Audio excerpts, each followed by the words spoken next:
60 ronds-points, 80 espaces verts, 65 km de plantation d'aliments et 10 km d'avenues. C'est le programme d'aménagement paysager prévu pour cette année 2026 dans les centres urbains du Burkina Faso. La cérémonie de lancement s'est tenue dans la matinée de ce 4 mai 2026, présidée par le ministre d'État Ismaël Sombié. 8 semaines, c'est le délai donné aux acteurs pour finaliser les travaux. Des détails dans un court instant. Bonsoir chers téléspectateurs et bienvenue sur Faso Green TV. Ravi de vous retrouver pour une nouvelle session d'information. Je vous le disais à l'instant, le ministre d'État, ministre de l'Agriculture, de l'Eau, des Ressources animales et halieutiques, le commandant Ismaël Sombié, a présidé ce 4 mai 2026 la cérémonie de lancement du programme d'aménagement paysager dans les centres urbains du Burkina Faso.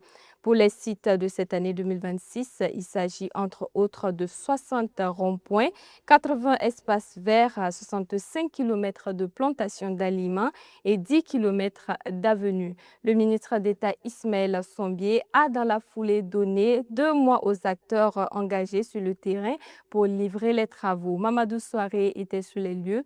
Il vous fait le point. Rond-point, espace vert, plantation d'aliments. Des maquettes qui font rêver. D'ici là, des ronds-points, espaces verts et avenues de la ville de Ouagadougou et ceux des autres centres urbains du pays devraient prendre ces formes. C'est l'ambition du département conduit par le commandant Ismaël Sombié.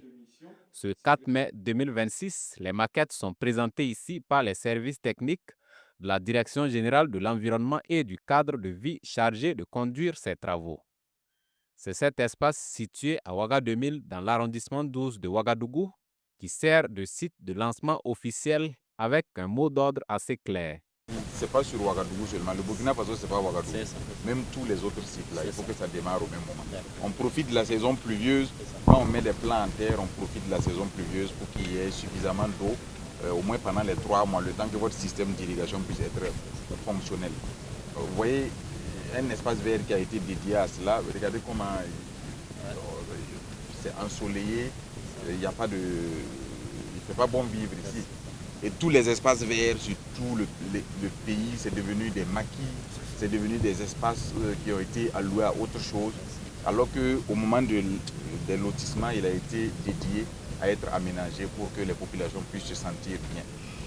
Les maquettes présentées à l'occasion de cette cérémonie de lancement doivent refléter les travaux une fois achevés, insiste le ministre d'État. Et sur la question du respect des délais, le commandant Ismaël Sombié se veut en effet plus clair. Nous sommes en début mai, vous avez 2 mois pour achever ces aménagements. Et ce que vous avez présenté sur les maquettes, je ne veux pas qu'à l'arrivée, les Burkinabés voient autre chose. Vous avez appâté les gens avec de belles images. Il faut qu'à l'arrivée, ces images, ce qu'on voit sur le terrain, soit le plus proche possible de ce que vous avez présenté à l'opinion publique. En tout cas, je vous engage et je ferai un suivi. Vous savez comment je fonctionne. Donc, je dirai sur le terrain, je verrai ce qui se fera. Et comme vous savez, chez moi, si c'est bien fait, on récompense. Si c'est mal fait, on sanctionne. Ces espaces verts, ronds-points et avenues doivent être aménagés pour plusieurs raisons, dira le directeur général de l'environnement et du cadre de vie. En les aménageant, ça contribue non seulement à lutter contre les effets du changement climatique, ça contribue à créer des aires de repos pour les citoyens, mais aussi c'est des espaces qui permettent de réduire certains éléments en lien avec la pollution atmosphérique, certains risques environnementaux. Pour 2026, il s'agira d'aménager 60 ronds-points, 80 espaces verts, 10 km d'avenues avec 65 km de plantation d'aliments. À cela s'ajoute la création d'un parc écologique dans la ville de Ouagadougou, le renforcement du parc urbain Bangui-Weogo et la création d'un espace sylvothérapie et d'une aire zoologique dans la forêt de Kwa. Et puis, du 1er au 3 mai 2026, la ville de Dano, dans la région du Djoro, a vibré au rythme de la foire régionale agro-sylvo-pastorale, artisanale et halieutique. Organisée par l'association Femmes Lève-toi et Marche en collaboration avec l'Union internationale pour la conservation de la nature UICN. Cette foire a permis aux producteurs, transformateurs et artisans d'exposer leur savoir-faire afin de valoriser les richesses de la région. L'édition de cette année s'est tenue sous le thème Contribution innovante de la femme résiliente au développement des filières agro-sylvopastorales et halieutiques dans la région du Djoro. Colette Silboudou.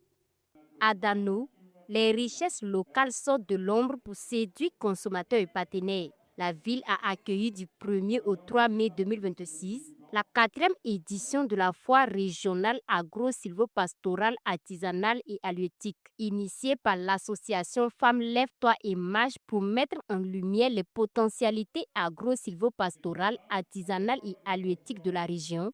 Cette fois, c'est voulu un cadre d'exposition, de promotion et de commercialisation des produits locaux, particulièrement ceux de la région du Djoro. En organisant la présente foire, l'association Femmes Lève-toi et Marche et son partenaire UCN veulent contribuer à la réduction de la pauvreté par la promotion et le développement du potentiel productif de la région, à promouvoir la production et la consommation des produits agro-sylvopastoraux, halieutiques, fauniques et artisanaux de la région du Djoro. Cela permettra aux populations de cette localité de montrer au pays et à l'extérieur du pays les productions réalisées dans cette région, aussi bien au niveau des céréales que des tubercules, des légumes et des fruits. 3 jours qui ont donc permis aux exposants de présenter leur savoir-faire aux visiteurs, partager leurs expériences et nouer des partenariats, et au gouverneur de la région du Djoro de saluer cette initiative de l'association Femmes Lève-toi et Marche qu'il considère comme une vitrine de valorisation des ressources locales. Je suis très satisfait de toutes les activités menées par l'association Femmes Lève-toi et Marche. C'est la deuxième fois que je participe aux activités de cette association. Et j'avoue que c'est une association qui regroupe des femmes battantes. Et c'est une association qui mène des activités qui cadrent parfaitement avec la vision du camarade président du FASO, le capitaine Ibrahim Traoré.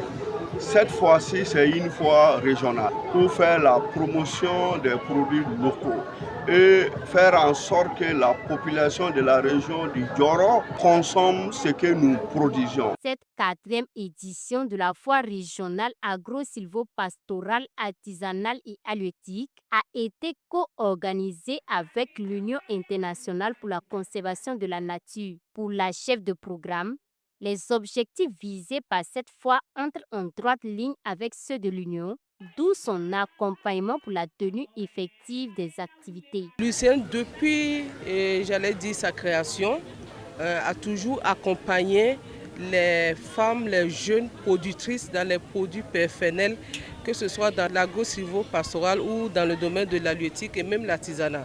Donc c'est vrai, nous sommes juste partenaires à cette 4e édition de la foire de Dano. Mais au-delà de Dano, l'UCN a eu, à travers tout le territoire du Burkina Faso, à travers ses partenaires locaux ou nationaux, à accompagner nos braves femmes et nos braves jeunes qui luttent vraiment pour l'autosuffisance alimentaire et qui nous font manger, burkinabé. Cette fois a été ainsi une opportunité de promotion des initiatives locales durables tout en renforçant l'autonomisation des acteurs, notamment des femmes. 4 coopératives ayant bénéficié du projet LOGMI 1, soutenu par le ministère italien de l'Environnement et de la Sécurité énergétique et de la Convention des Nations Unies pour la lutte contre la désertification, y ont pris part également. En plus des expositions ventes, il y avait également au programme des panels ainsi qu'une nuit dédiée à la femme du Djoro. Pour terminer, la coordination de l'initiative présidentielle pour la production agricole et l'autosuffisance alimentaire a remis 2500 tonnes de riz à la Société nationale de gestion du stock de sécurité alimentaire SONAGES. Cette initiative, saluée par le directeur général de la SONAGES, témoigne des fruits d'un accompagnement renforcé des agriculteurs burkinabés par des machines modernes garantissant une production de riz en quantité et en qualité. Plus de détails dans cet élément de Kokumiso. Dans un pays où la riziculture reste un enjeu stratégique face aux aléas climatiques et à la dépendance aux importations, l'initiative présidentielle pour la production agricole et l'autosuffisance alimentaire se positionne comme une avancée majeure. Ces 2500 tonnes offertes par la coordination viennent renforcer les stocks de la SONAGES en raison de son rôle régalien qu'elle joue dans la répartition, surtout en temps de soudure. La reprise de stock qui vient d'être faite à travers cet acte de remise par l'initiative présidentielle permet à la SONAGES de renforcer ses capacités opérationnelles d'action.